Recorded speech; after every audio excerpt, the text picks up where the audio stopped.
প্রথম আন্দামানে পদার্পণকারী শরণার্থী বৃন্দের মধ্যে বরিষ্ঠ সদস্যগণকে শ্রদ্ধা জ্ঞাপন। আমরা সেটা করতে পেরে আজ ধন্য, গর্বিত এবং আনন্দে আত্মহারা। আমরা পুনর্বাসন সংশ্লিষ্ট আলোচনা শুনব। আজকের এই অনুষ্ঠানে প্রধান অতিথি রূপে বিরাজমান শ্রদ্ধেয় শ্রী অনন্ত কুমার বিশ্বাস মহাশয়। আজ আমি শুধু আমি নয়, আমার সাথে আমার দুই সাথী আন্দামানে আমরা 75 বছর, কিন্তু আজকের দিনে যে আমাদের মনের যে খুশি, এটা আমরা এই 75 বছরে পাইনি। কারণ আমরা যে আন্দামানে এসেছি, আমরা যে কি পরিস্থিতিতে আমরা ছিলাম বা কি পরিস্থিতি থেকে কাটিয়ে এই পর্যন্ত এসেছি, এটা তো অজানাই ছিল। আজ আমি বা আমার দুই সাথী ছাড়া আন্দামানের আদি কথা বা আন্দামানকে বিশেষত এই পূর্ববঙ্গীয় স্যাটেলাইটের সম্বন্ধে জানা আমাদের 3 জন ছাড়া দ্বিতীয় আর কোনো ব্যক্তি নেই। যদিও 2 জন ব্যক্তি আরও আছে, আমি জানলাম। পুরো এই 1 সপ্তাহ ধরে আমি পুরো খোঁজ করেছি, আর কোথাও পাওয়া যায় কি না। সব জায়গা থেকে খবর পেলাম 2 ব্যক্তি আরও আছে, কিন্তু তারা আমাদের এই ডেটের সাথে মেলে না। তারা আমাদের পরের জাহাজে আসে। তারপরে সর্বপ্রথম আমরা এই 3 ব্যক্তি এই আন্দামানে পদার্পণ করি 17 মার্চ। আর 17 মার্চ কেন, এটা একটা হয়তো অনেকে এই নিয়ে হয়তো দ্বিধাবোধ করতে পারে, মানতেও চায় না। 17 মার্চ এই জন্যই আমি একটা বই লিখেছি। তার মানে এ নয় যে আমি লিখেছি বললে এটা সত্য, তা নয়। আসল ঘটনাটা বলছি আমি। আমার হাতে এমন একটা রিপোর্ট আসে লিখিত, যখন আমরা আন্দামানে আসি। আসার আমি সেই কাহিনিটা আগে বলি, ওর সাথে এসে যাবে। আমাদের আসার কাহিনিটা বলছি। যেমন আপনারা সকলেই জানেন, আন্দোলন পূর্ববঙ্গ থেকে ভায়া আমরা বিশেষত আমার যে অভিজ্ঞতা, আমরা 3টে ক্যাম্পে ছিলাম। প্রথম রানাঘাট ক্যাম্প, তারপর কাকসা বর্ধমানের ক্যাম্প, মানে ট্রানজিট হচ্ছে। তারপর আমরা লাস্টে আন্দুল ক্যাম্প, হাওড়া বাজার অবস্থিত আন্দুল ক্যাম্প। ওই বিশেষ কিছু বলবো না ওর সঙ্গে, আজ এত বলবো যে আপনারা অত ধৈর্য হারাবেন না, বা হারালেও আন্দামান সম্বন্ধে যদি জানতে চান আমার কথাগুলি আপনারা শুনুন। যাই হোক, আমরা ওই 13 মার্চ 1949 প্রথম আরে 100 ফ্যামিলিকে, আমার সঠিক যাচ্ছে তো, 100 ফ্যামিলিকে আন্দামান আনে। প্রথম group A and group B.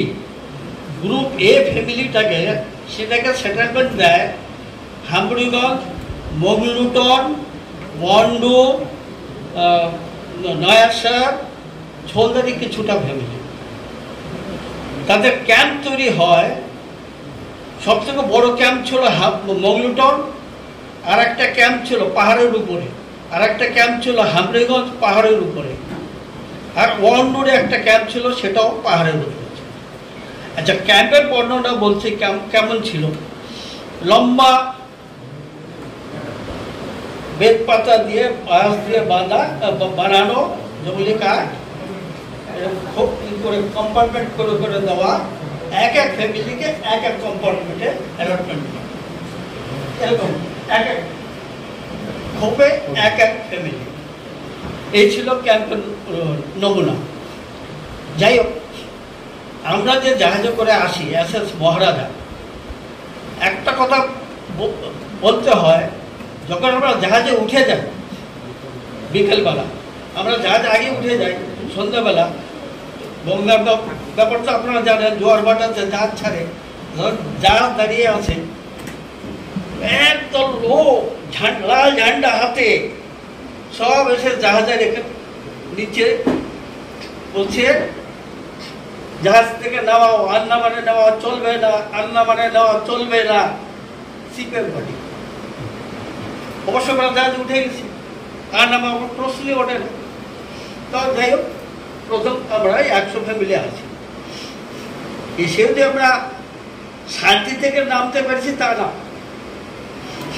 আমরা যখন তখন একমাত্র জেটি ছিল চাটাম জেটি, বর্তমানে এই রূপ ছিল না। আপনারাও তো পুরো জানতে পারেন, ওই লগ পুঁতে পুঁতে কাঠের জেটি ছিল, একমাত্র জেটি আন্দামানি আইল্যান্ডে ছিল। জাহাজটা তখন জেটি ভেড়ে, জাহাজটা ভিড়ল না, জেটিতে আন্দামানের স্থানীয়রা তারা আমাদের নামতে দেবে না, কালা পতাকা নিয়ে দাঁড়িয়ে আছে। Indian Andaman association care governor ছিলেন, ওনার সেক্রেটারি, আমাদের নামতে দেবে না, আন্দামানে আমাদের নামতে দেবে না। কি করা যায়? ওরা হতবাক। আমাদের জাহাজটা ঘুরে পানিঘাট, আপনারা জানেন বোধ হয়, পানিঘাট উন্মুখী করে দিল। ওখান থেকে ছোট ছোট বোটে করে আমাদের পানিঘাটে জেটিতে নামা হয়, ওখান থেকে ট্রাকে করে এই বিভিন্ন ক্যাম্পে আমাদের। এই হলো আমাদের যাত্রা, হলো শুরু, আন্দামানের যাত্রা।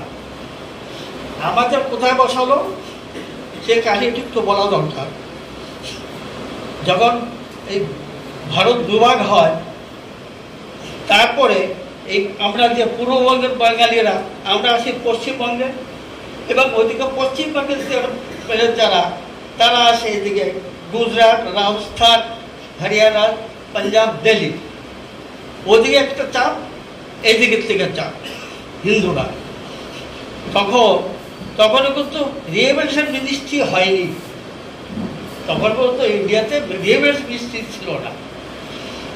তখন এই পুনর্বাসন সম্বন্ধে কোনো স্কিমই ছিল না, কোনো লক্ষ্যই ছিল না। তখন ওয়েস্ট বেঙ্গল গভর্নমেন্ট দেখে কি এত বাঙালি পশ্চিমবঙ্গে, বিধানচন্দ্র রায় ছিলেন তখন ওখানকার চিফ মিনিস্টার, এত বাঙালি এসে একটা চাপ, তখন করলো কি উনি তার আগে একটু বলা দরকার, যখন এই দুদিকের হিন্দু, ওদিকের হিন্দু ওয়েস্ট ইন্ডিয়া, এদিকের হিন্দু ইস্ট ইন্ডিয়াতে এসে চাপ দিল, তখন আন্দামানে ছিলেন মানে ইনামুল মজিদ, ICS ছিলেন, উনি চিফ কমিশনার, আসামের ভদ্রলোক। তো উনি গভর্নমেন্ট ইন্ডিয়াকে একটা লেটার পাঠায় যে আন্দামানে, দক্ষিণ আন্দামানে, বিশেষত দক্ষিণ আন্দামানে এই যে গ্রামগুলির নাম বললাম, যেখানে যেখানে সেটেলমেন্ট আছে, এই জায়গাগুলিতে জাপানের আগে, জাপান আসার আগে এইসব জায়গাগুলিতে বসতি ছিল। এখানকার লোকালরা, ভাতুরা, বোফলা, বার্মা, এরা এই যেখানে মংলুটন, এই জায়গাগুলি পতি জমি ছিল। হামনিগঞ্জ পতি, বন্ডুর পতি, মানগঞ্জ, কলিমপুর সব পতি। যখন জাপান এখানে আসে, তখন জাপানিদের ভয় বা অত্যাচারে ওরা এই গ্রামগুলি ছেড়ে হয়তো কেউ পোর্ট ব্লেয়ার আসে, কিছু সংখ্যক মিলেটে চলে যায়, ওই জায়গাগুলি পতি থাকে। তখন এই জায়গাগুলি এখানকার চিফ মিনিস্টার মিনিস্ট্রিতে চিঠি লিখলো, আমার এখানে 200 ফ্যামিলিকে বসাবার জন্য পতি জমি আছে, যাকে 5-5 একর করে 15 বিঘে করে বন্টন করা যায়। প্রত্যেক ফ্যামিলিকে 15 বিঘে করে ধানের জমি দেওয়া যেতে পারে। এটা হচ্ছে প্রথম স্কিম বলছে, অনেক স্কিম আছে, সব বলবো। এটা হচ্ছে প্রথম 200 ফ্যামিলির কথাই বলছি। তখন ওয়েস্ট বেঙ্গল গভর্নমেন্ট একটা ডেলিগেটস পাঠায়, একটা টিম পাঠায় দেখার জন্য। আমারও দেখতো বাইকও লাগবে না, কারণ আমি ডিপার্টমেন্টের জীবনে লিখতে দিয়ে। তো ওই দুটো ডেলিগেটস আছে, একটা West Bengal government delegates and West পাকিস্তানের যারা ইন্ডিয়াতে এসেছে সেই ডেলিগেটস, ওরা দুটো ডেলিগেটস আছে। ওয়েস্ট বেঙ্গল গভর্নমেন্টের ডেলিগেটসের হেড ছিলেন নিকুঞ্জ মাইতি। নিকুঞ্জ মাইতি রিভলিউশন মিনিস্টার, তখন ওয়েস্ট বেঙ্গল গভর্নমেন্ট কিন্তু মিনিস্ট্রি ফর্ম করেছে, কিন্তু ইন্ডিয়াতে না। তখন 5 সদস্য নিয়ে মাইতি সাহেব এবং ওয়েস্ট পাকিস্তানের একটা টিম আন্দামান পরিদর্শন করে। এটা 49 আগের ঘটনা। ওরা এসে সব দেখে দেখে ওয়েস্ট পাকিস্তানের যে ডেলিগেটস তারা বলে যে আমাদের লোকের জন্য এখানে সুবিধা না। অবশ্য না, কেন ওরা গেহু বা অন্য তাদের আবহাওয়া অন্যরকম বালুর জায়গা। ওয়েস্ট বেঙ্গল গভর্নমেন্টের ডেলিগেটস ওরা রাজি, না আমরা রাজি আছি, আমরা সেটেলার পাঠাবো। সেই অনুযায়ী 200 ফ্যামিলিকেই পাঠানো যায়। সেই মাত্রাই জমি ছিল, খালি জমি। যদিও 4 বছর বুটি বা অন্য জঙ্গল হয়েছিল, অল্প অল্প অল্প ছিল, জঙ্গল ছিল, মাত্র 4-5 বছরের পচিত ছিল। তখন আমাদের প্রথম আয়, তার ঘটনা তো বললাম, নিয়ে আমাদের সেই ব্যারাকে নিয়ে যাবো। প্রথম যে স্কিম ছিল আমি বলছি এই 200 ফ্যামিলির জন্য শুধু, ওই গভর্নমেন্ট পরেও এনেছে, কিন্তু তাদের স্কিম আলাদা। আমাদের এই 200 ফ্যামিলির শর্ত ছিল প্রতি ফ্যামিলিকে 1 বছরের জন্য ক্যাশ দোল, মানে পুরো খাবার খরচ, কাপড়, যাবতীয়, এমনকি আপনারা বিশ্বাস হতে পারবেন না, ওই হাড়ি নামাবার জন্য যে নুড়িটা দেয় সেটাও আমাদের দিয়েছে। বিশ্বের দেওয়ার সময় পাপোস সেটাও দিয়েছে। ওই মানে হাল ছড়ার জন্য একটা লাঠি লাগে, সেই লাঠিটাও দিয়েছে। তার মানে কিচ্ছু বাদ রাখিনি, সুষ্ঠুভাবে, এত সুষ্ঠুভাবে 200 ফ্যামিলিকে বসে। এটা হলো প্রথম ঘটনা। আমি আজ এই সেটেলমেন্টটা আগে বলে নিই, তারপরে অন্য কথায় আসবো। তারপর ওই ওয়েস্ট বেঙ্গল গভর্নমেন্ট আবার কিছু ফ্যামিলি পাঠাবো, কিন্তু তাদের শর্ত আলাদা।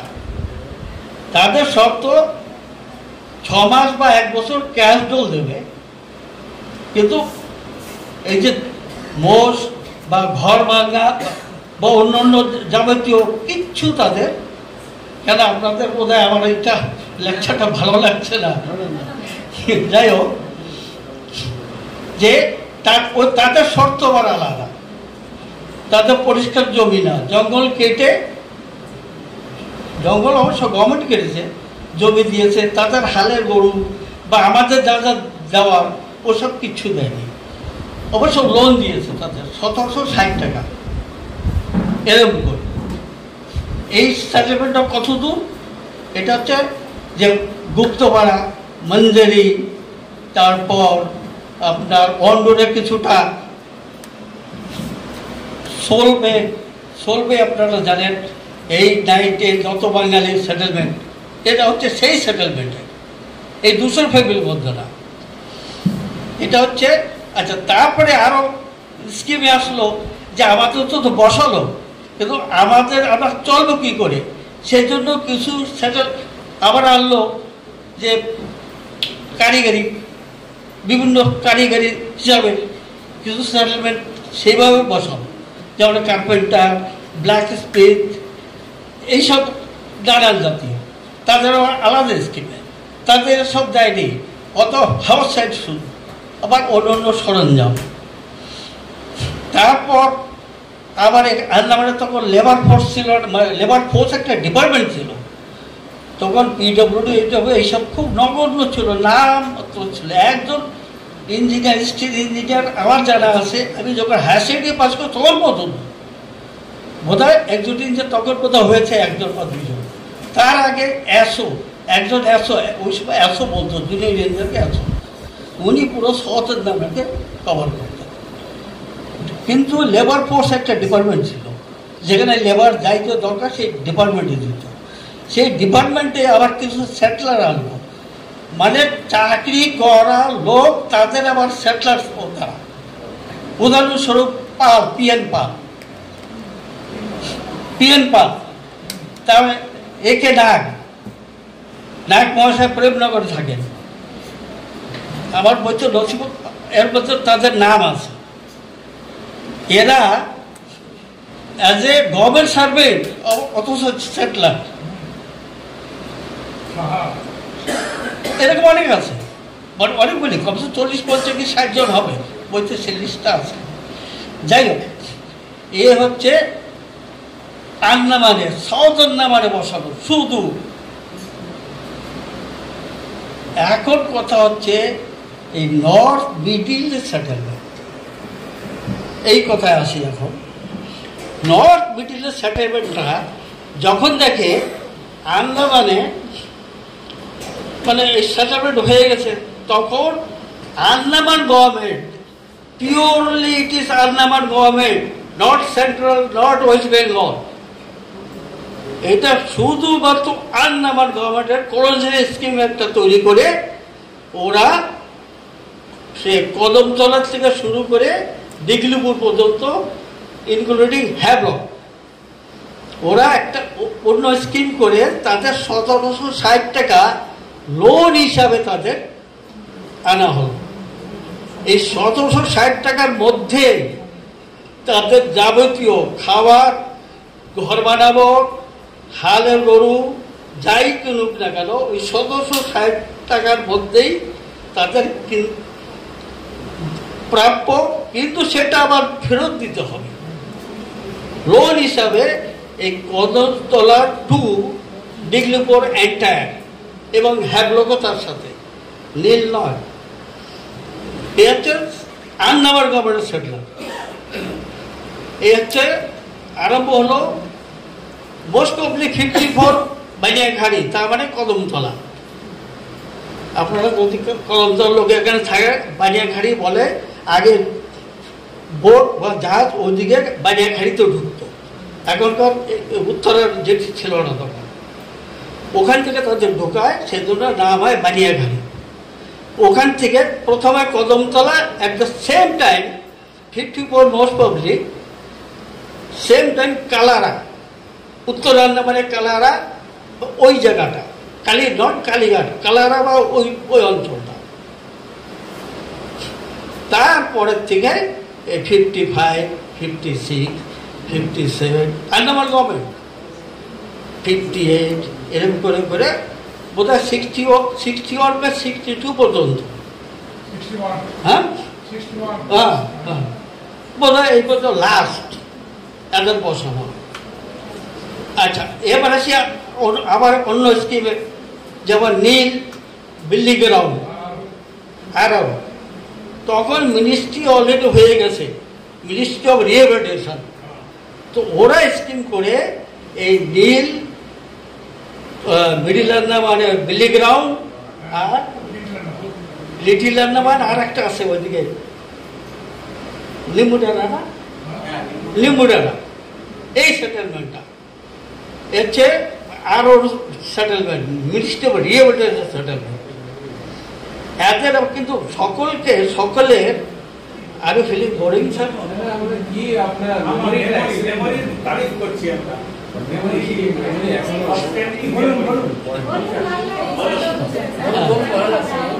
এনিওয়ে, আমি এই সেটেলমেন্টের দফায় দফায় সেগুলো আমি ব্যাখ্যা করতেছি। আপনি ব্যারাক দেখছিলেন? হ্যাঁ, ব্যারাক কেন দেখবো না?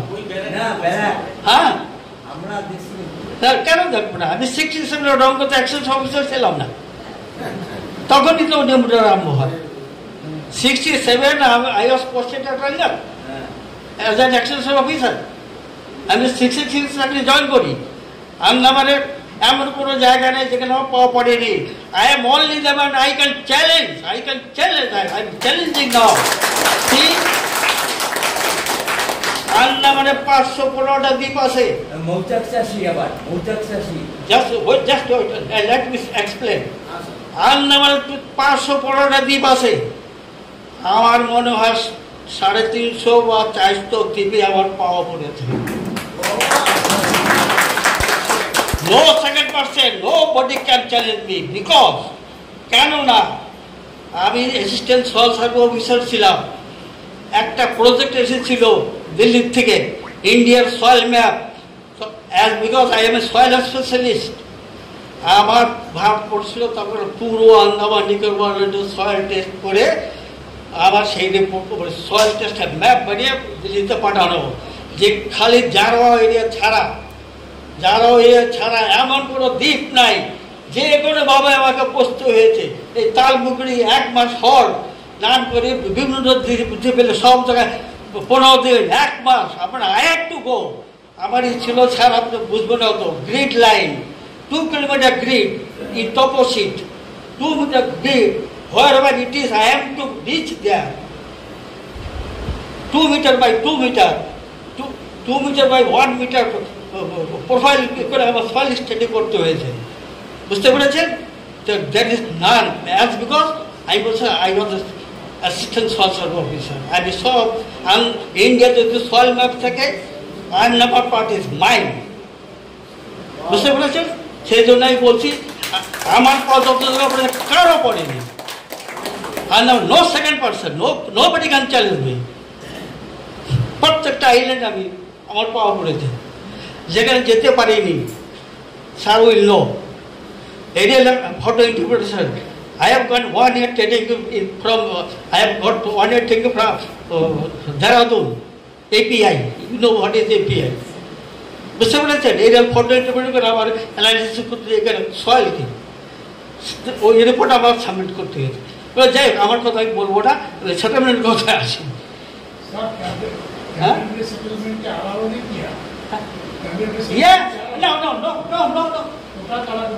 ওরা করেছে ডিফেন্স, ওরা করেছে মিনিস্ট্রি অফ মিনিস্ট্রি তো রিহ্যাবিলিটেশন, কিন্তু স্কিম আলাদা, ওটা এক্স সার্ভিসম্যান।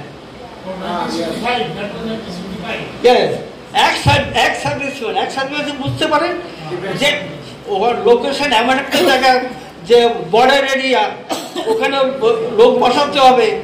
সেজন্য কি করলো, এক্স সার্ভিসম্যানে একটা স্কিম করে তাদের পাঠালো ক্যাম্পবেলে। ওখানে সব মিলিটারি যারা রিটায়ার্ড করেছে, ওখানে সব সর্দার না, ওর মধ্যে তেলেগুও আছে, বাঙালিও আছে, একটা দুটো মিক্সচার, মানে এক্স সার্ভিসম্যান।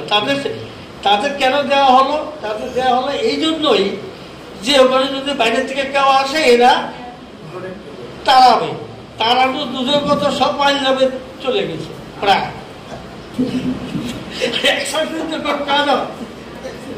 যাই হোক, আমি একশোতে এসে গেছি, প্লিজ ডোন্ট মাইন্ড।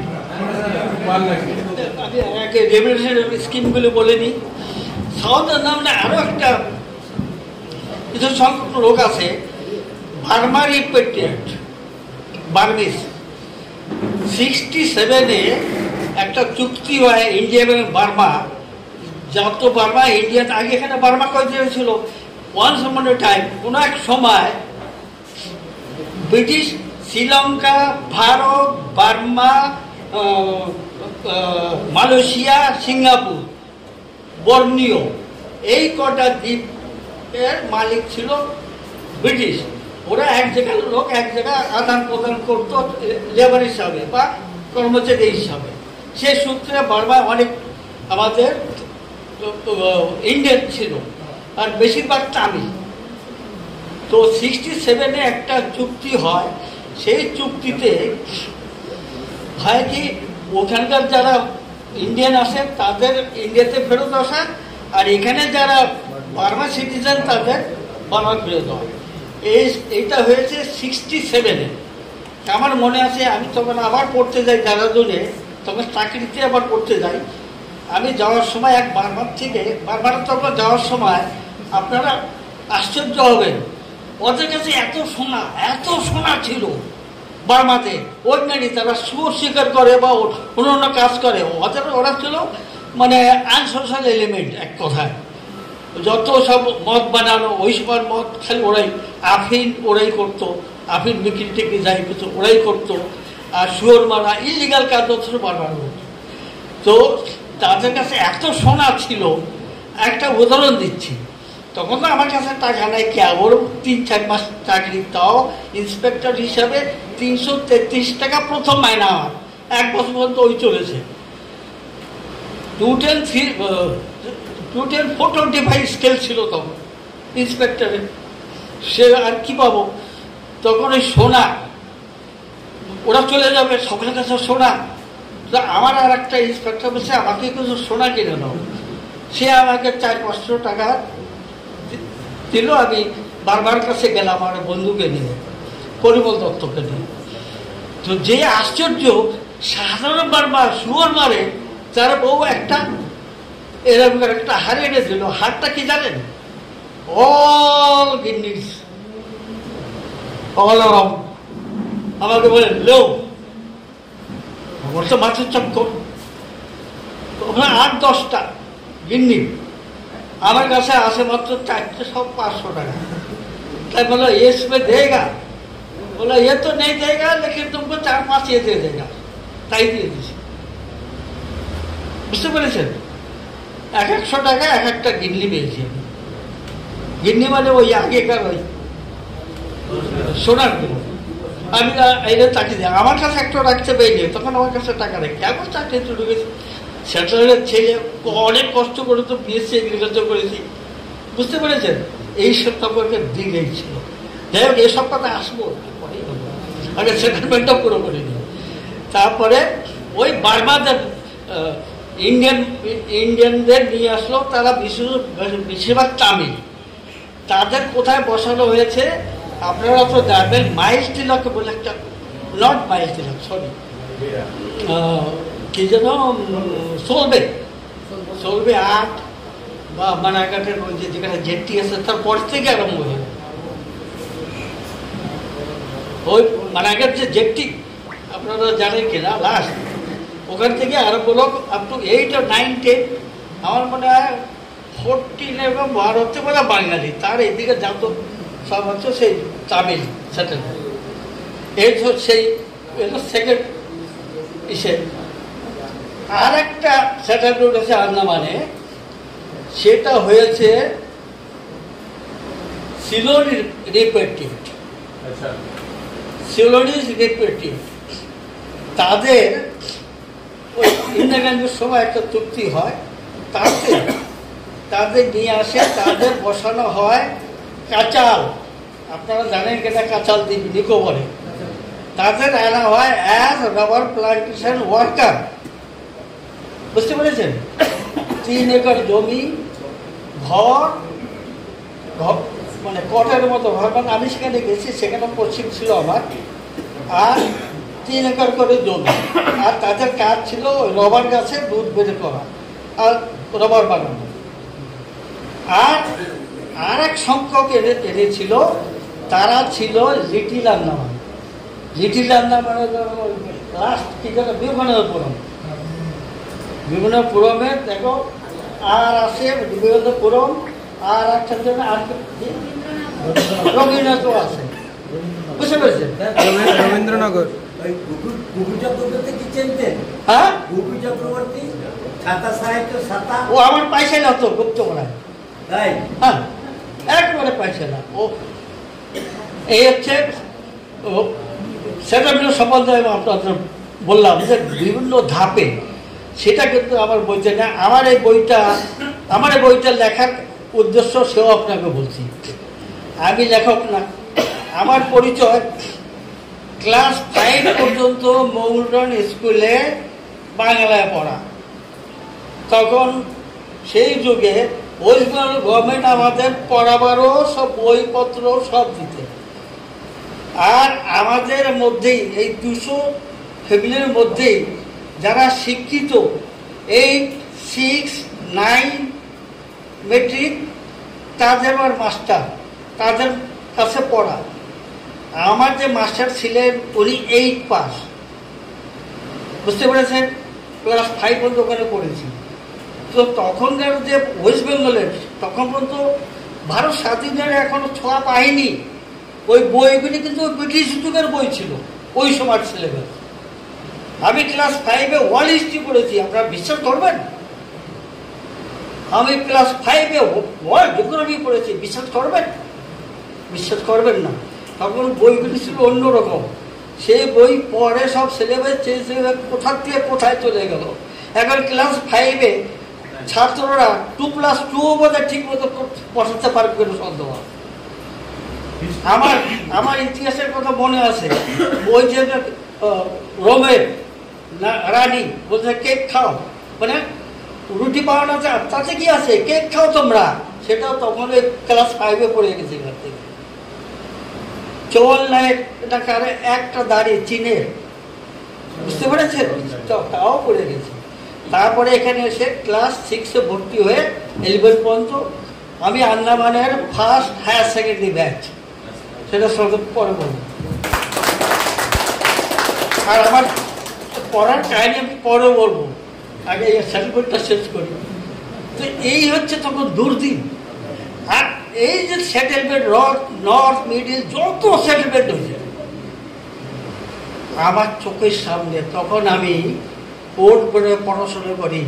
অতুল স্মৃতিতে থেকে বিকেলবেলায় এইদিকে বাজারে বেরোলে একটা গেস্ট হাউস ছিল বোধহয়, কি যেন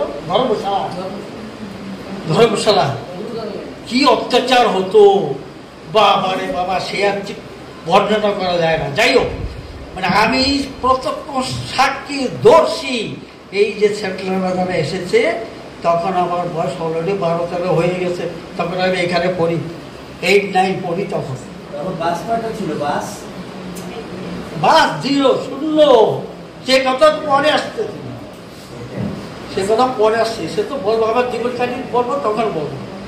তো এই হচ্ছে সেটেলমেন্টের কাহিনী আপনাদের বললাম। বিভিন্ন স্তরে বিভিন্ন সব কিছু নথিপত্র হতো, কোথাও না কোথাও পাওয়া যাবে। কেননা হ্যাঁ, আমি বইটা কেন করেছি, আমি লেখক না। ক্লাস 5 বাংলা, 6 to 11 হিন্দি, তারপরে কলেজে যে ইংলিশ, সেও কি English, American English, plough, PLOW, plough, বুঝতে পেরেছেন স্যার? আমেরিকান ইংলিশ বলেছে, উনি জানেন। ওই ওইটুকু আমার শিক্ষার গুণ না, ভূমিকা করতে না, গানকা না গানকা, বুঝতে পেরেছেন? না বাংলা জানি, না ঠিক মতো হিন্দি জানি, না ঠিক মতো ইংলিশ জানি। হ্যাঁ, বুঝতে পেরেছেন? তবে এই বইটা লিখলাম কেন? এখন প্রশ্ন হলো, বইটা লিখলাম এই জন্য, সুনামি যখন আসলো আন্দামানে, বুঝতে পেরেছেন? এই 2004-এর যে সুনামি যখন আন্দামানে আসে, তখন আমার পাশে ছিল ওই রড প্লান্টেশন, অর্জা মালিক, গোপাল শাহ। এখন গোপাল শাহ আমার 9 নম্বর থেকে জানে, আর আমার অ্যাডভাইসেই চলে। এখন একদিন এসে বলে আমার কাছে, সুনামি হয়ে গেছে, সুনামির দিন আমার সে ঘটনা আছে, একটু সব বলা দরকার। মানে বাঁচিয়েছে আমাদের, গোপাল আমাদের নিয়ে যাবে পিকনিক করতে কালাপাড়। আমরা সব গাড়ি টিড়ি নিয়ে যে দিল্লিতে পৌঁছেছি, দিল্লিতে চড়বো এমন সময় কাঁপুনি আরম্ভ। আর দিল্লিতে চড়া হয়নি, দিল্লিতে চললে ওই, বুঝতে পেরেছেন, গুপ্ত পারেন চাকরি দুনিয়ার থেকে আর থাকতাম না দুনিয়া। যাই হোক, তো সুনামির পর গোপালবাবু এসে বলল, একটা সাহেব, তারপর আমাকে ফোন করে ক্যালকাটা ওই দেবাশিস ভট্টাচার্য, মানে আনন্দ পত্রিকা এডিটার, উনি ছাপাবেন মানে সুনামি। তো ওনাকে ফোন করেছে জানাতে, উনি বলছে আমি কি জানাবো, আসল মানুষ তার থেকে জানো। তো ফোনে আমার থেকে জানলো, সুনামি কি হলো, কি হলো কি হলো। তো আমার কথা শুনে মানে বেশ বেশ কিছু বললো, স্যার আপনি লিখুন, তো সব তলে যাবে। আমি ওনাকে মনের কথা বললাম, স্যার আমি ধবির কুকুর, না ঘরের না ঘাটের, না ইংলিশ পারি, না হিন্দি পারি, না বাংলা পারি। বলে আপনি যা পারেন আমার কাছে লিখে পাঠান, আমি ছাপাই দেবো। এটা হচ্ছে ওনার অবদান, জবরদস্তি আমাকে দিলে গেছে, বুঝতে পেরেছেন? তো আমি শুধু সাউথ আন্দামানের ওই যে 420টা ফ্যামিলি যে আন্দামানে এসেছি, ওয়েস্ট বেঙ্গল গভর্নমেন্টের সেটলার, 420টা কিন্তু ওয়েস্ট বেঙ্গল গভর্নমেন্টের সেটলার। তার মধ্যে 50টা আবার পালিয়ে যায়, থাকে 350। বুঝতে পেরেছেন? এই সাউথ আন্দামানে ওয়েস্ট বেঙ্গল গভর্নমেন্ট ওই আপ টু 52 সেটেলমেন্ট দেয়, তারপরে দেয়। তারপরে বিভিন্ন স্কুলে বিভিন্ন আমরা পড়লাম। এখন আসি আমার আসল কথা, আমাদের দিন আমরা কি করে এতদূর বেঁচে রলাম। ওনার বয়স আমার থেকে 2 বছর বড়, ওই নিত্য অধিকারী, বুঝতে পেরেছেন? যখন এখনো স্বাস্থ্য দেখেন, তার মানে 86। আমার বড় দাদা 98, still he is living, but ওকে এখানে আনিনি কেন, ও আমাদের সাথে প্রথম আসেনি, বেঁচেও না। আমার থেকে উপরে ভাই সে দিয়ে নিয়ে গেছে, বুঝতে পেরেছেন? He is not a settler, কিন্তু এখন নাম্বার 1 সেটলার, নিত্যন্ত বিশ্বের বড় ছেলে, বুঝতে পেরেছেন? ওই যুগে কোনো জায়গা জমির বাপটার কিছু ছিল না, যে যতটা জায়গা পেরেছে সেই জায়গাটা 62 হয়েছে সার্বিয়ান সেটেলমেন্ট, 62। তার আগে যদি পুরো একটা পাহাড় বা একটা গ্রাম বলতে এটা আমার অঙ্ক করে দিত, ও সার্বিয়ানরা তো বলে করে দিত। যদি একটা আনাগাড়ি করতো একটা ওয়ার্ড, ওই সময় জঙ্গলি পাওয়া যেত, একটা জঙ্গলি দিলে হয়ে যেত। I am telling the fact. I am the witness. বুঝতে পেরেছেন? 62 তখন আমরা হায়ার সেকেন্ডারি পাস করি। আর ওরা যখন ওখানে ক্যাম্প করে না, ওই গুপ্তপাড়া মোড়টা হামডিগান, ওরা ছিল আমাদের বাড়িতে। আমাদের 2টো বাড়ি, মঙ্গলটান এবং গুপ্তপাড়া। আমরা তখন গুপ্তপাড়া থাকতাম, এই ঘরটা খালি ছিল বলে তোর ওখানে থাক। তা আমি যদি বলতাম যে পাড় আমি করতে তো দিয়ে দিত, বুঝতে পেরেছেন? তখন পরিস্থিতিই ছিল। যাই হোক, এখন সেটেলমেন্ট আমাদের কথা আসে। আমরা যখন আমাদের জায়গা জমি 15 বিঘে ধানের জমি আর 15 বিঘে পাহাড়ের জমি, বাগানের জন্য জমির প্রতিশ্রুতি, বুঝতে পারছেন? আমাদের কন্ডিশন অনুযায়ী আমাদের দেওয়ার কথা। কিন্তু এই 198 ফ্যামিলি যদি দেখা যায়, হয়তো কারো 15 বিঘা জমিও পায়নি,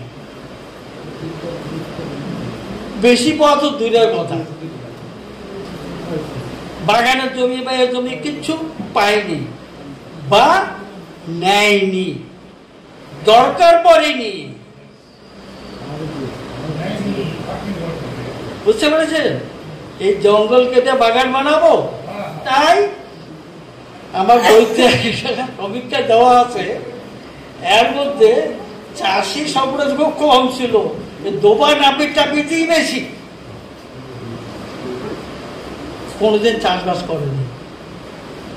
এবারকে পাবে, চাট পাবে, কেন ডিমান্ড করেনি।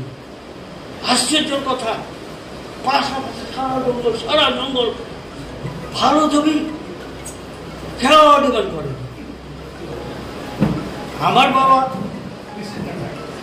আমার বাবা সতর্ক ছিল, গুপ্তপাড়ায় দিয়ে ওখানে আবার 30 বিঘে জঙ্গল, বুঝতে পেরেছেন? এই ছিল সেই পরিস্থিতি। এত দোষ দেওয়া চলে না, দোষ দেওয়া চলে না, পরিস্থিতি এমন ছিল, পরিস্থিতিটাই এমন ছিল তখন, উপায় নাই। এক তো উপায় নাই, দ্বিতীয়ত চাষবাস জানে না, বুঝতে পেরেছে? হ্যাঁ নিত্য, আমি কি ভুল বলছি? হ্যাঁ নিত্য, শুনছিস আমি কি ভুল বলছি? এই ছিল সেই তখন। এখন আমার শিক্ষার কথা আছে, যখন বললাম যে ওদের মধ্যে বেছে বেছে ওই টিচার নিয়োগ করলো, ওদের থেকে বেছে বেছে। তখন আমার টিচার যে ছিলেন, প্রথমে একজন ছিলেন সত্যচরণ দাস, 9 পাস। উনি এবার আর আমার পছন্দ হলো না, উনি টোলগুলো গুটিয়ে জেলাগুলো ছেড়ে উনি পালালেন মেনল্যান্ড। পরে ওনার সেই 15 বিঘা জমি পড়ে আছে, সোনার জমি, হাবলিগঞ্জ জাংশনে। যাই হোক, এরকম অনেকে। আর আমাকে যে টিচার প্রথম পড়াতেন ক্লাস 3 পর্যন্ত উনি ছিলেন, 3 থেকে তারপর 5-এ আবার অন্য টিচার, সে ছিল ক্লাস 8 পাস। আর স্কুলটা ছিল পাতার স্কুল, পাতা দিয়ে বানানো, প্রথম যা হয় কিছুই নাই, পাতা দিয়ে বানানো স্কুল। তো গভর্নমেন্ট স্যাংশন হলো যে একটু ভালো স্কুল বানাবে, কাজ দিয়ে বড় করে স্কুলটা ভেঙে দিল। এই মৃত্যুর বাবা ছিল স্কুলে আবার পিওন। তখন স্কুল কোথায় হবে? তখন ওই গভর্নমেন্ট আমাদের ওই 2তলা বিল্ডিং করে দিয়েছিল, 2তলা কাঠের, ওরাই সরকার থেকে এই 200 ফ্যামিলিকে। তো ওই 2তলা আমরা থাকতাম উপরে, নিচে ফাঁকা। এর ঘরে আমি ক্লাস 5 পাস করেছি। ওই টিচার উনি আর আমি দুজনে মিলিয়ে আবার পড়তাম। এই ছিল পরিস্থিতি। Sir, always I was first because I was only the boy in my class.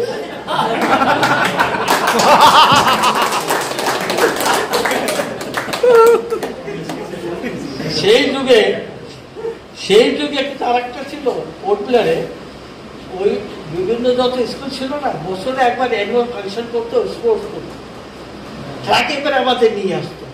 আর আমি সবসময় ফার্স্ট প্রাইজ পেতাম আমার ক্লাসে। ক্লাস 1 থেকে ক্লাস 5 পর্যন্ত আমি পাস করতাম।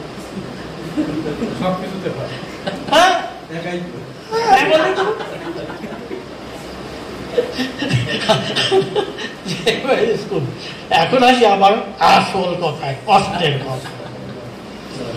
এই যে আমরা স্কুলে যখন যেতাম, তখন বাড়িতে সকালবেলা আমরা 2 ভাই বিশেষ স্কুলে যেতাম। আমার ছোট ভাই আজকে বিশ্বাস স্টেট সেক্রেটারি ছিল, এডিএ, পরে সিভিক কর্পোরেশনে, সিভিক ডিপার্টমেন্টে এডিএ। না না,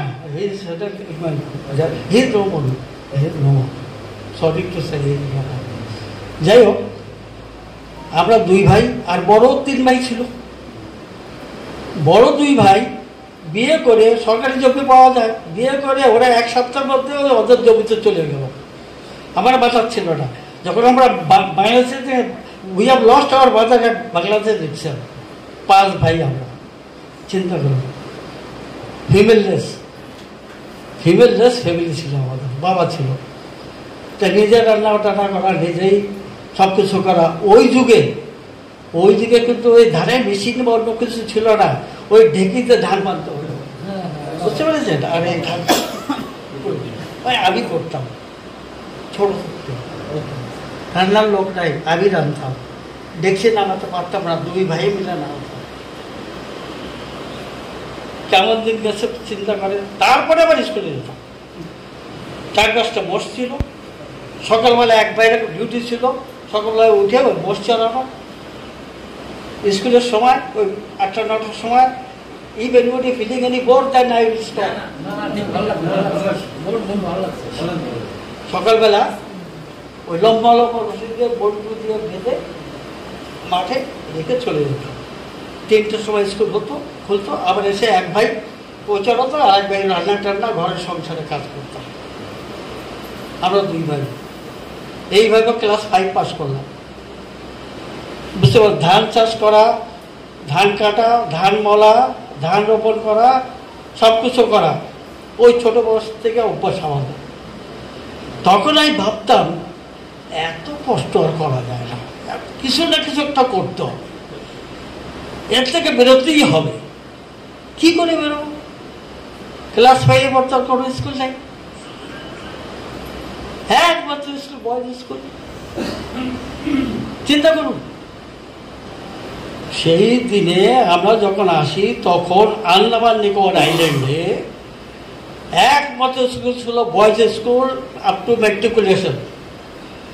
আমার আসার 2 বছর আগে হিন্দি মিডিয়াম আরম্ভ হয়। Bhagat Singh is the first batch, বুঝতে পেরেছেন? ভগৎ সিং আমার 2 বছর senior, is the first batch of Hindi, বুঝতে পেরেছেন? তার আগে সব উর্দু, বাঙালিও যাইও, মাডিসও, তেলেঙ্গও যাইও, উর্দু না জানলে তোমার পড়া হবে না। এই ছিল আন্দামানের হাল। তখন যখন 5 পাস করে তখন আমি বাবাকে বললাম, বাবা কি করবো, পড়তে যাবো? তুই কেমনে পড়বি, স্কুল তো নাই। আমরা দেখি চেষ্টা করে, আমি যদি চেষ্টা করি তো করে দেখ, বুঝতে পেরেছেন? তারপর একদিন কি কোনো সাহস করে, কোনো বাস নাই, কিচ্ছু নাই, বংলুটন একমাত্র রাস্তা, ভায়া সিবিগার ধরি গাড়ি, অন্য রাস্তা, বুঝতে পেরেছেন? বংলুটন। আর কি আছে, আর কি আছে? তার আগে একটু ঘটনা বলি একটু। তখন মার্কেট ছিল আন্দামানে, এই একমাত্র মার্কেট, এবাডি মার্কেট। আমাদের কোনো জিনিস আত্মীয় কিনতে হলে এই আমাদের নিত্যর বাবা, আমার বাবা বা এই যারা দল বেঁধে হেঁটে এসে মার্কেট করে দিত। সেই সেই সেই ছিল দিন। এখন আমার কথা ফিরে আসি। মনের সাহস জোগালাম, বয়স তখন চিন্তা করুন, ক্লাস 6-এ পড়বো, ক্লাস 5 পাস করেছি। হেঁটে হেঁটে হেঁটে এসে চিফ কমিশনারের কাছে পৌঁছে গেলাম। এস.এন. মৈত্র সাহেব ছিলেন chief commissioner, Shankarnath Maitra, ICS। চিন্তা করুন, তখন একটা তক্তার বিল্ডিং ছিল, আপনাদের কেমন জানা আছে কিনা? হ্যাঁ, ওই একেবারে কোনার দিকে ওই চিফ সেক্রেটারি, মানে এখন পরে ডিস্ট্রিক্ট সেক্রেটারি ওইদিকে বসতো, সেই কোনাটা লাস্ট। সেখানে গেলাম, উপরে উঠে তারপর সেবেল ছিলেন ওনার স্টেনো, সেবেল আপনারা কেউ চেনেন না। সেনগুপ্ত না, সেবেল ছিলেন ওনার সেক্রেটারি, আর সেনগুপ্ত ছিল ওনার স্ট্যান্ড। এখন আমি যখন ওখানে যে বলছি, ছোট বাচ্চা, সবসে মিললে মজদা, বলে তো বাচ্চা কে আমাকে ভাগায় দিল। আমি বলছি, তুমি কোন সব, তুমি আমার কাছে কে? আমি জানি কিভাবে ঢুকতে হয়। ও যখন ফাইল নিয়ে ভিতরে গেছে, আমি কিছু তেরো পাইনি, 13 পাইনি, বুঝতে পেরেছেন? 13 পাইনি। তারপরে আপনারা কত বোর ফিসদি না হন আমি বন্ধ করি, সেই দিনে কথা শোনা দরকার। তখন ওই বড় টেবিলের ওইদিকে বসা, আমি এদিকে ঢুকে দিয়ে ওখানে পাল ধরে চোখ করে খুশখুশ। ছোট একটা বাচ্চা, আরে বাচ্চা কে কেন ও ভাষণটা হিন্দি হবে, চোখ আমি পড়তে চাই, তো বাংলা বলছে, পড়তে চাই, অসুবিধা কোথায়? সঠিকই, তুই পড়তে চাও তো তোমার অসুবিধা কি? স্যার আমি মনটা থাকি, তখন মাথায় যেই বলছি মনটা থাকি, তো তখনকার টেলিফোন তো আপনি জানেন, এই ডাইল করেন, উনি করে পিকে পর্যন্ত ছিল আন্দামানের বয়েজ স্কুলের হেডমাস্টার। উনি প্রথম হেডমাস্টার ছিল আন্দামান বয়েজ স্কুলের পিকে পর্যন্ত।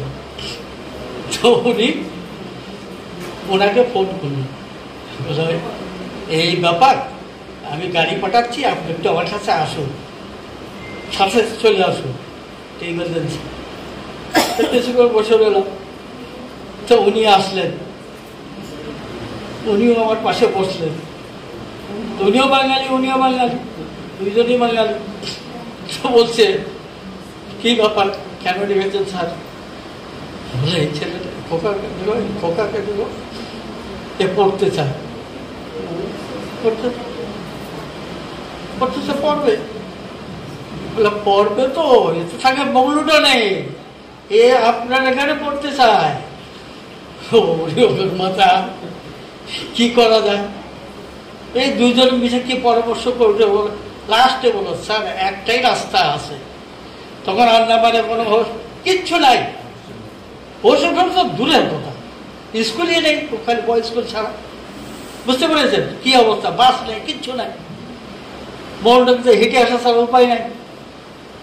তো বলছে, একটা কাজ আমি সায়েন্সের দিতে হবে। বলে, কি? বলে, স্যার ওকে আমার ঘরে রেখে আমি পড়।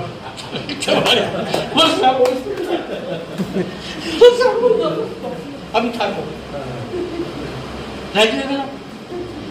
তখন উনি বললেন যে, স্যার, যে এরা যদি অন্য কোনো সাহায্য চায় আমাকে বলো, আমি করবো।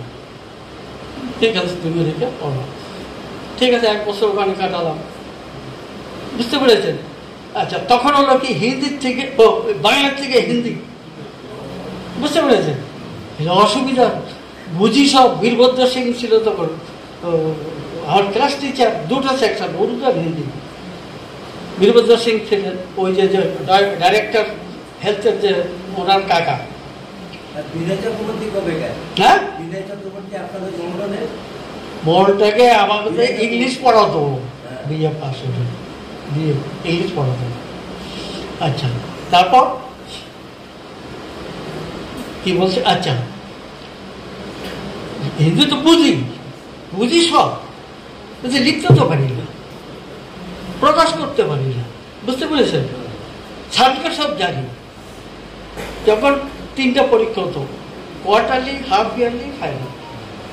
কোয়ার্টারলিতে পেলাম ওই 100-তে, কোনোটা পাস, কোনোটা 10, এরকম করে একটা পাস করে নেই। ম্যাথামেটিক্স 100, ইংলিশে 100, আর যেখানে হিন্দি লেখা লাগছে সেখানে 5-10-এর মধ্যে। বুঝতে পেরেছো? তারপরে হাফ ইয়ারলি, যখন হাফ ইয়ারলি হলো তখন সব কটাতে পাস করলাম কোনো রকম, 33, 34, 36 করে পেলাম সব। ফাইনালে ফার্স্ট।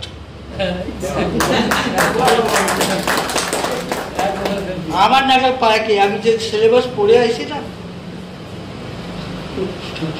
যে সিলেবাস ওখানে পড়েছি, এখানে 12ও পড়ায় না। ওয়ার্ল্ড হিস্ট্রি পড়ে আসি তো, ওয়ার্ল্ড জিওগ্রাফি পড়ে আসি তো, ব্যাকরণ কি, কারক, আপনারা বাংলা ব্যাকরণ পড়েছেন? কারকের সে বইটা ব্যাকরণ মুখস্থ, মানে একেবারে এ পাতা থেকে ও পাতা মুখস্থ আমার। আর হিন্দিতে আর বাংলা ব্যাকরণ তফাৎ নাই, একটাই তফাৎ, শুধু লিঙ্গ। বুঝতে পেরেছেন? আর কোনো জায়গায় কোনো তফাৎ যাই। এখন আর এক সমস্যা, ক্লাস 6 পাস করলাম। আমার ভাই আজকে বিশ্বাস, যার কথা বললাম, ও নেক্সট ইয়ার ও পাস করলো, আর 4টে ছেলে। ওরা বললো, এখন আমারও পড়তে দেবো, আমাকে বন্দোবস্ত কর। বটানি মশাই এই 5-6 জন তো রাখবে না, একা যথেষ্ট, ঠিক আছে, আমাকে ম্যানেজ করছে। তখন আমি কি করলাম, অতুল স্মৃতি ক্লাব সমিতি প্রেসিডেন্ট ছিলেন অতুল দত্ত। আপনারা জানো যে রামকৃষ্ণ মিশনের প্রতিষ্ঠা, যেটি, বুঝতে পেরেছেন? দত্ত। তো উনি ছিলেন প্রেসিডেন্ট, উনি ব্যাচেলার মানুষ। ওনাকে যে আমি ধরলাম এই ব্যাপার, আপনার এরকম কটা ছেলে আপনার এখানে থেকে পড়তে চাই, আপনারা অনুমতি দেবেন? বলে হ্যাঁ, কেন দেবো না, তোমরা বাংলাদেশের সেটেলার ছেলে তো ভালো কথা। পুরনো বাঙালি ক্লাব যদি আপনাদের কারো মনে থাকে, ওই উত্তর দিকের যে দোতলার উপরে উত্তর দিকে রুমটা, হ্যাঁ, আমাদের দিয়ে দেবে, তোমরা এখানে থাকবো, রান্না বান্না করে খেয়ে স্কুলে যাও। বুঝতে পেরেছেন? তখন আমরা ওখানে থাকা আরম্ভ করলাম। সেই দিনে তখন পুরো আন্দামানে এই টাইমিং কিন্তু আলাদা ছিল, এই ইন্ডিয়ান স্ট্যান্ডার্ড টাইম ছিল না, আন্দামানের টাইমিং আলাদা ছিল, লোকাল টাইম যেটা আলাদা ছিল, এই প্রায় 1 ঘন্টার ডিফারেন্স। সেই সময় মেরিনে হুইসেল বোধহয় এখনও মারে, মেরিনে পুরো মানে গভর্নমেন্ট ওয়ার্কিং সাইরেন, ওই সাইরেনের সময় সকালবেলা, যাই হোক 6টার সময় ডিউটি ছিল বিভিন্ন জায়গায়, আর আমাদের স্কুল ছিল 8টা, 8:30 বোধহয়, মনে হয় এরকম কিছু, এরকম সময়। আর 1টার সময় বোধহয় এরকম সময় আবার লাঞ্চ এরকম, ওখানে সাইরেন নয়, আবার 3টার সময় ওই সময়। আর ওই দিনে ওই সপ্তাহে শনিবারে হাফ ডে থাকতো, পুরো ওয়ার্কিং আওয়ার্স। তো আমরা করতাম কি, এই বাড়ি যাওয়ার দিন বই খাতা শুদ্ধ ওই আমরা যা নেবার ওই স্কুলের থেকেই হাঁটা আরম্ভ করতাম, ওখান থেকে হেঁটে হেঁটে বাড়ি যেতাম। রবিবারে সব জিনিস জোগাড় টোগাড় করে তারপরে রবিবারের দিন 3টার সময় সব মাথায় করে বা কাঁধে করে হেঁটে হেঁটে এসে বাড়ি যেতাম। 3 ঘন্টা, 3 ঘন্টা বরাবর 3 ঘন্টা, হ্যাঁ, এই ছিল আমাদের। সেইভাবে যাই হোক, আবার সমস্যা আসলো, তখন হয়ে গেল higher secondary, science and arts. বুঝতে পেরেছেন? সায়েন্স অ্যান্ড আর্টস, ওই কিছু কিছু বই, সেই সময় কোনো বই প্রিন্ট হয়নি, ওই আইএসসি এইসব বই ছিল, ওই আইএসসি আইএ ওই সব বই ছিল, ওই রেফার করতে হতো। কেবল তো আরম্ভ হলো, হ্যাঁ, ইন্টারমিডিয়েট ছিল, ল্যাবরেটরিও ছিল না, কিচ্ছু ছিল না। যাই তখনও আমরা ক্লাস 8 পাস করার পরে যখন হায়ার সেকেন্ডারি সায়েন্স আর্টস, শুনুন একটু ঘটনা, আপনারা হাসবেন, এখন ভালো করে হাসবেন, আমার জীবনের কাহিনি। আর আমার লাইফের টার্ন নিয়ে দিচ্ছে কোথার থেকে, তাই বলছি। সায়েন্স অ্যান্ড আর্টস, তখন এই বই থেকে কেমিস্ট্রি ফর্মুলা করতে গেলে আমাদের গায়ে আসবে না, আর হিস্ট্রিতে তার 1 নম্বর, জিওগ্রাফিতে আমি 1 নম্বর, তো এই পালাইতে কেন যাবো? আর্টসে বসলাম।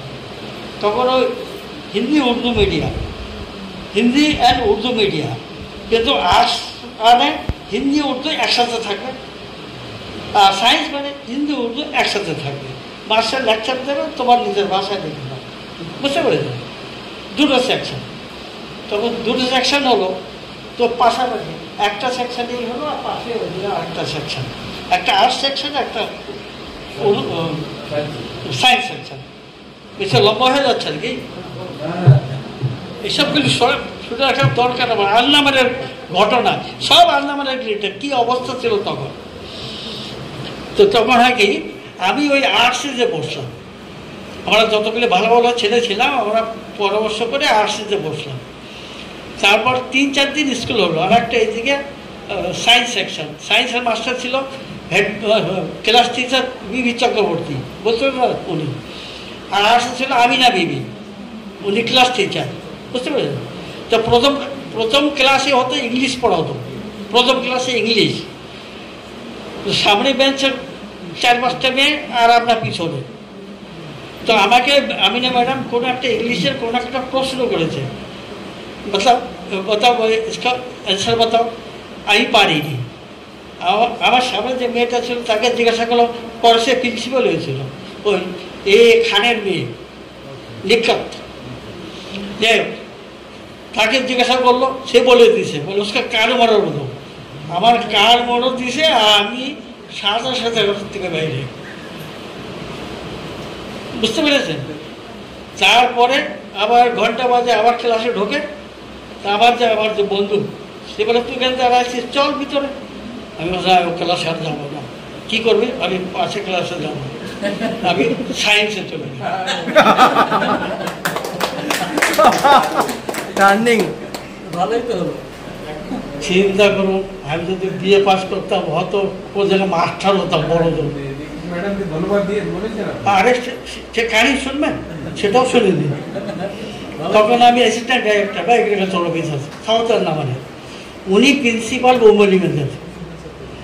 তো ওনার গার্ডেন এসে গার্ডেন করো, ওখানকার এইডি এসে আমাকে বলে, তখন তো আমি গোলঘরের মানে সাউথার ইনচার্জ, बोला सर फलाना मैडम वो गार्डनिंग का थोड़ा वो करके देने बोला। मैं बोला अरे बाबा ऑर्नामेंट का जितना भी सामान है एग्रीकल्चर का लेकर डाल दो, उससे चीज डाल दो और इतना अच्छा बनाओ। সেই কথাটা শুনুন আপনি। তারপর কোন একটা অ্যানুয়াল ফাংশনে আমাকে চিফ গেস্ট করেছেন উনি। উনি আমাকে চেনেন না, আমি ওনাকে তো বাংলা তো মার্ক করে রেখেছি। তো পাশাপাশি বসা কিছু আমার টাইম করে तारीफ करे, सब आपका वजह से ये हुआ ये हुआ ये हुआ।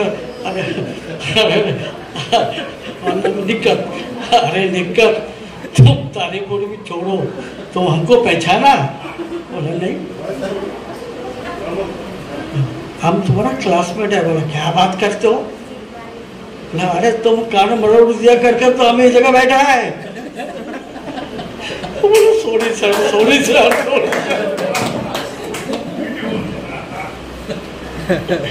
तो আপনারা বোর হচ্ছেন।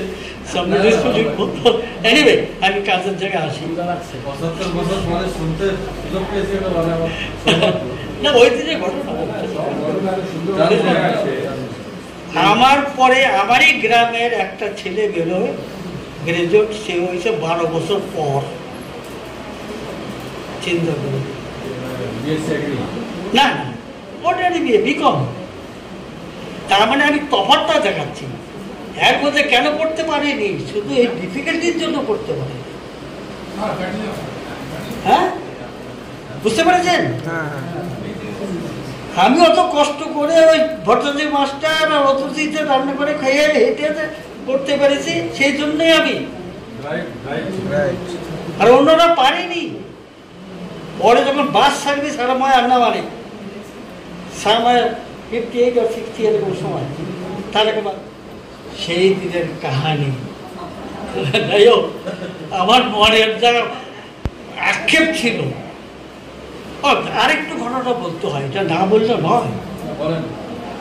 সেটা হচ্ছে এখানকার লোকালদের ধারণা ছিল, ওরা বলতো যখন আমি স্কুলে পড়তাম না, সকালে আমাকে বলতো এরে বুঝি এরে বুঝি, বুঝি আমার নাম ছিল, বুঝি আমার নাম ছিল।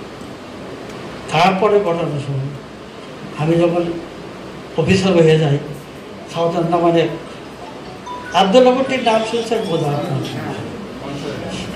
আবদুল্লাহ কুট্টি উমলিগঞ্জে কোনো একটা ফাংশন করি, আমি ফাংশন অর্গানাইজ করে আবদুল্লাহ কুট্টি কাউন্সিলার, তখন ওনাকে চিফ গেস্ট বলি করি আমি। তা আমি এরকম বসাটা একবার চিফ গেস্ট হিসেবে ওনাকে ডাকছি, উনি আসছে নাকি ওই একটু চড়াই চড়ে আসতে কাটে, উনি ওই লুঙ্গি পড়তেন, लुंगी भाई पचाते मतलब बीड़ी खाते कुछ बोलते साथी के सेटलर का बच्चा साला ऑफिसर बन गया, साला लाया था ये लोग को घास सब्जी और हम लोग का सब धान उगाने का वास्ते साला पढ़ लिख के साला ऑफिसर बन गया। हमारे काने में এই হচ্ছে ধারণা, ওদের ধারণা আমাদের এনেছে ওদের জন্য চাষ করে ওদের খাওয়াবার জন্য, এই ছিল ওদের ধারণীয়। বেশি বলবো না, আমার মনের আবেগ যা ছিল আমি হয়তো আমার তো মুখে গেলাম, আমাকে ক্ষমা করবো।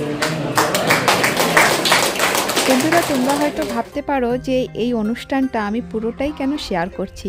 ছোটোবেলার থেকে আমার মতন হাজারো হাজারো মানুষের মধ্যে একটা কোশ্চেন ছিল যে কারা আসলেন আমাদের আন্দামানে, প্রথম বাঙালি, প্রথম জাহাজে কিভাবে আসলেন, আর সেই সমস্ত উত্তরগুলো আমরা এই অনুষ্ঠানের মাধ্যমে পেয়ে গেছি। অনুষ্ঠানটা এত সুন্দর করে আয়োজন করা হয়েছিল যে অনুষ্ঠানের কিছুই আমি বাদ দিতে চাই না। আমি চাই অনুষ্ঠানটা খুব যত্ন করে আমার ব্লগের মধ্যে সাজিয়ে রাখা। আর তার জন্য হয়তো আমি নেক্সট ভিডিওটা আমি আপলোড করতে পারি। তোমরা ভালো থাকবে, সুস্থ থাকবে, ধন্যবাদ।